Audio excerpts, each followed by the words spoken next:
Pemirsa, sepertinya sholat Jumat sebentar lagi akan segera dilaksanakan. Dan saya akan menuju rumahnya Ustadz untuk menjemput Ustadz yang akan khutbah di Masjid MNC TV ini. Mari kita menuju rumahnya Ustadz.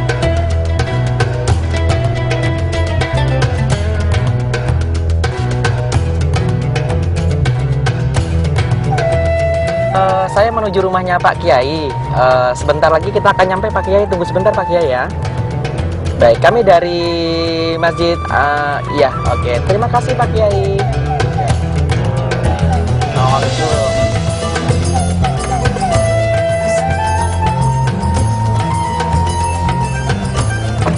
Baiklah pemirsa MNC Muslim, sepertinya ini lokasi di mana tempat Ustadz Bapak Kiai kita yang akan menyampaikan khutbah nanti. Yuk kita menuju ke rumah beliau. Kalau tidak salah, ini rumahnya Ustadz akan menyampaikan khutbah nanti, nomor 41. Assalamualaikum warahmatullahi wabarakatuh. Pemirsa MNC Muslim dimanapun Anda berada, mudah-mudahan senantiasa sehat dan diberkahi oleh Allah Subhanahu wa Ta'ala. Kembali lagi dalam acara yang berkah dan luar biasa, Jum'ah itu berkah.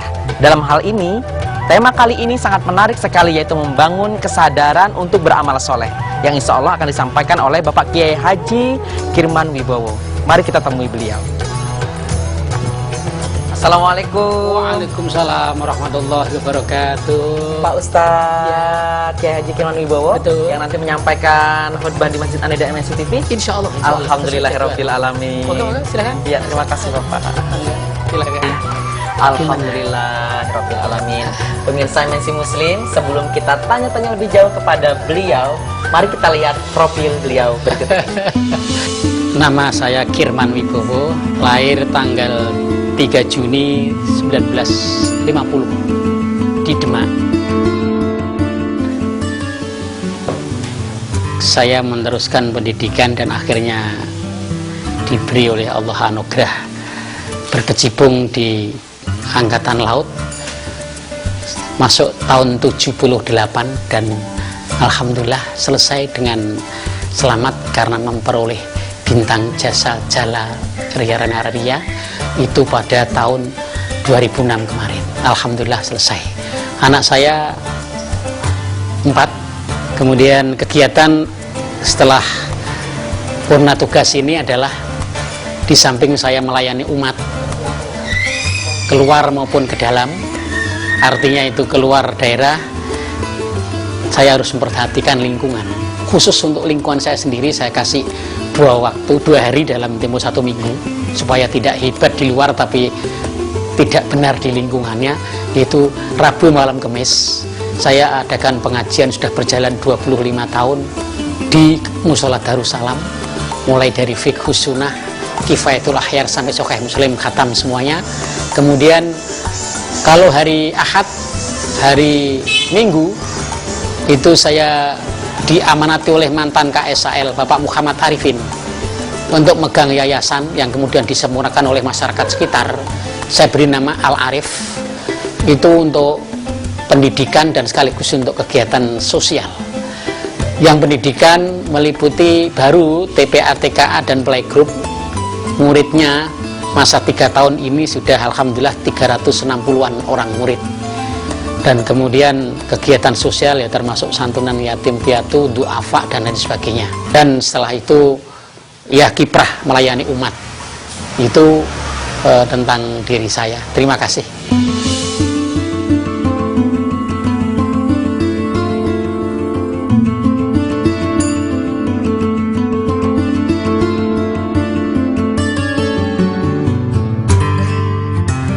Pak Kiai, maaf saya mau bertanya berkenaan dengan tema yang akan disampaikan nanti di khutbah Jumat di Masjid MNC TV. Itu apa ciri-ciri membangun kesadaran beramal soleh itu sendiri Pak Kiai? Begini ya Ustaz, di hiruk pikuknya bangsa kita ini kadang-kadang anak sudah lupa kepada orang tuanya, lingkungan sudah tidak ada kepedulian, sikap saling hormati sudah hampir hilang. Oleh karena itu ciri-cirinya adalah bagaimana sebenarnya untuk beramal soleh itu adalah orang yang punya tipe peduli kepada orang lain, kemudian punya sikap saling hormat menghormati satu dengan yang lain. Meskipun kita tahu gila hormat itu haram, Tetapi menjadi orang yang terhormat adalah tujuan hidup setiap manusia. Jadi oleh karena itu ditekankan itu nanti supaya siapa tahu bisa nyentuh para jamaah Jum'ah di Masjid An-Nida sekurang-kurangnya. Kalau intern umat yang khususnya di Masjid An-Nida itu bisa muncul sikap saling hormat menghormati satu dengan yang lain, insya Allah jauh dari fitnah dan ghibah. Itu ciri-cirinya. Apa sih sebenarnya yang dimaksud dengan membangun kesadaran untuk beramal soleh itu? Yang dimaksud itu supaya punya kontribusi sesuatu yang punya manfaat untuk orang lain.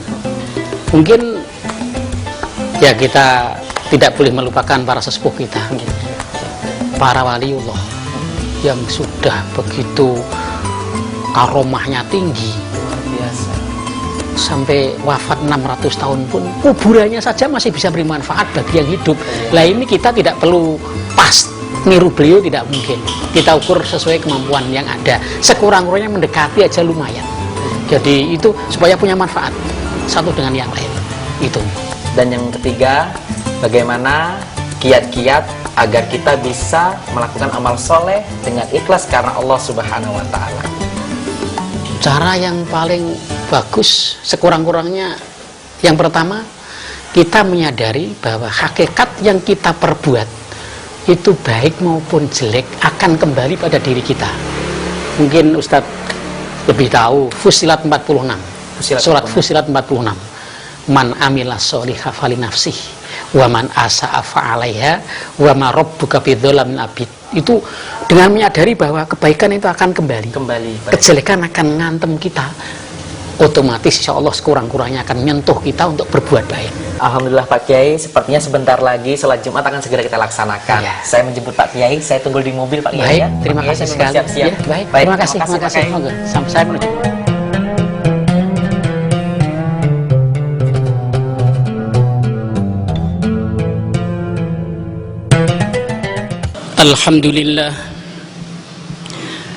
Alhamdulillahil qail fi kitabihil karim, man amila sholihan falinafsih wa man asa'a fa'alaiha wa ma rabbuka bidzallamin lil 'abid.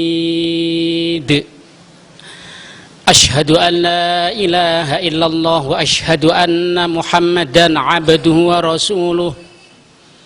Allahumma sholli ala Sayyidina Muhammad wa ala ali Muhammad. Amma ba'd, fa ya ibadallah, ittaqullaha haqqa tuqatih wa la tamutunna illa wa antum muslimun.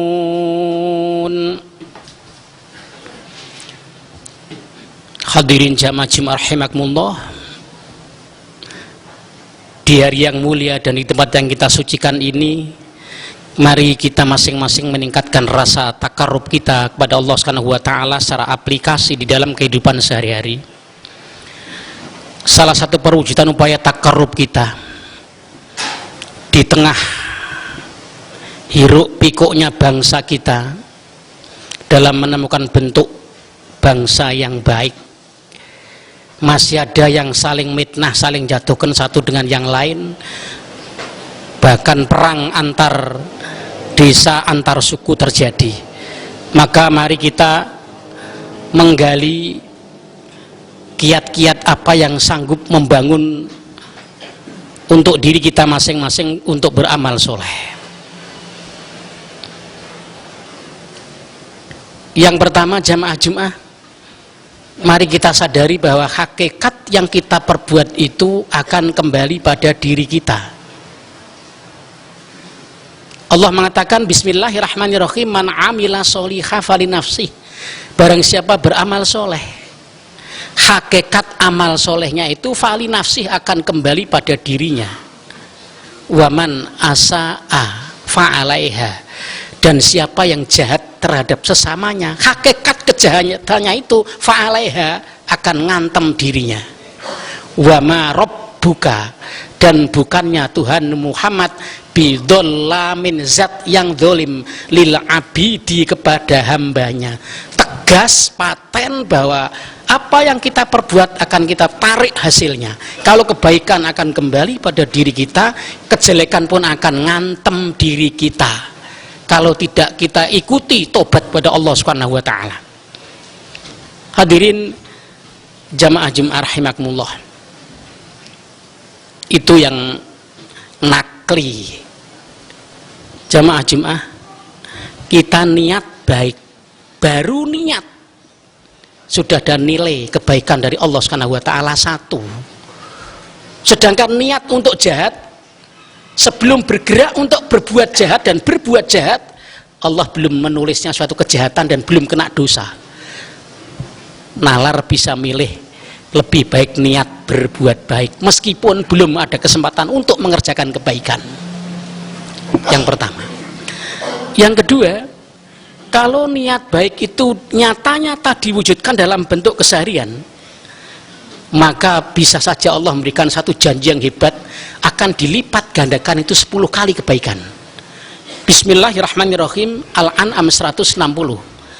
Man jaa bil hasanati, barang siapa yang menghadirkan kebaikan, falahu asyru amthaliha, maka untuknya punya hak 10 kali lipat kebaikan yang ia terima. Sedangkan kalau kita berbuat jahat, nyata-nyata diperbuat kejahatan itu, Allah mengatakan fala yujza illa mithlaha, tidak dibalas kecuali memang sesuai dengan dosa yang ia perbuat. Nalar, lebih baik berbuat baik, baik terhadap diri sendiri, baik terhadap keluarga, terhadap lingkungan, lingkungan kerja, atasan bawahan, vertikal horizontal. Nalar. Yang ketiga, jamaah Jumat, kebaikan bisa diperoleh dari diri sendiri dan dari orang lain. Barangkali kita nasihat kepada anak kita, tolong nak, kamu besok kalau menjadi orang cukup jangan lupa fakir miskin. Karena apa? Hakikat rezeki itu hanya bisa dinikmati, tidak bisa dimiliki. Memiliki belum tentu bisa menikmati, dan yang akan menikmati tidak selalu harus memiliki. Ternyata anaknya tersentuh setelah jadi orang sukses, ingat fakir miskin betul. Yang memberikan nasihat dari dirinya dapat, anak yang ngerjakan dapat, dilaksanakannya ilmu yang manfaat juga dapat dari orang lain, dapat dari masalah lain, dapat dari lingkungan kalau kebaikan. Sedangkan perbuatan dosa tidak ada transfer dosa, wala taziru waziratu wizra ukhra, tidak ada.